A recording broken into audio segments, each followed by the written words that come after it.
As you can see, the first point I want to make is that sophistication is the key to success in this area, and by that I mean sophisticated language and sophisticated thinking. The more detail that you can include, and the more your tone is one of discussion rather than listing, the better you're going to do in the end.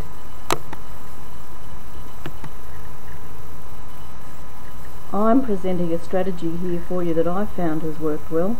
You can work out what works best for you, but decide on a way of approaching this task and stick to it. First of all, what you need to do is to look at the article that you've been asked to analyse. Look at it without reading all the text. What can you see? This is like in psychology how you eyeball the data. Eyeball the piece and look at the headline, the graphics, the text, and get a real feel for what the article's about, who it's written for, and what the author is trying to convince you of.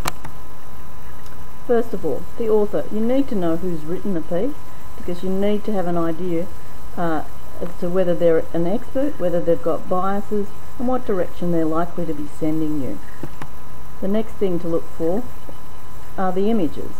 It might be that there's graphs, it might be that there's photos, cartoon, could be a range of things, but you must analyse these as well as the printed material.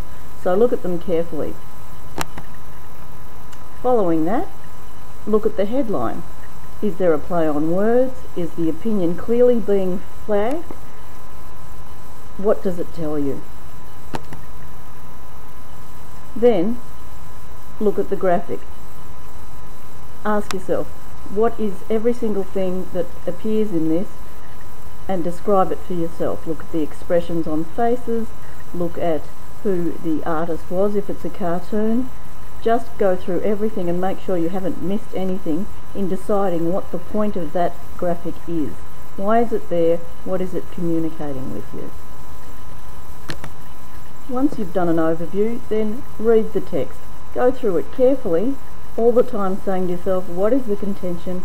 What is the author trying to convince me of? You'll often have to read something like this more than once. That's fine, that's the way most people do it. You must be very clear on what the author's point of view is. Look out, while you're doing it, for techniques of persuasion. While you're happily spotting these techniques, ask yourself, are these important, clever techniques, or are they the little ones like rhetorical question and perhaps inclusive language? You need to choose the best quality ones that you can find.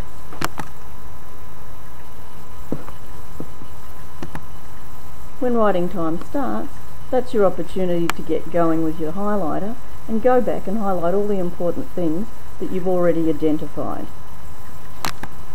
Make sure that you've already figured out who the audience is meant to be for this piece.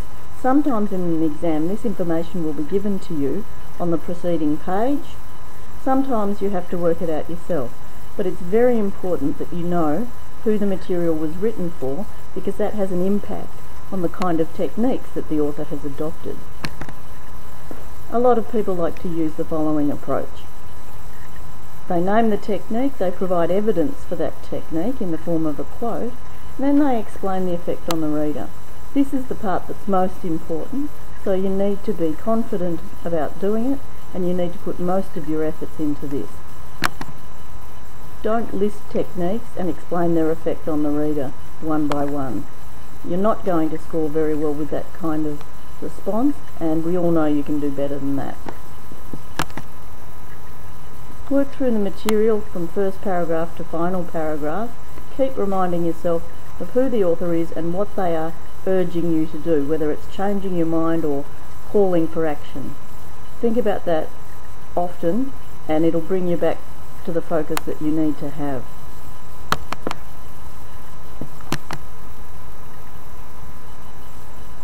If you work through it, explaining as you go, you will find that you'll get through this material and you'll have a great deal to say about it.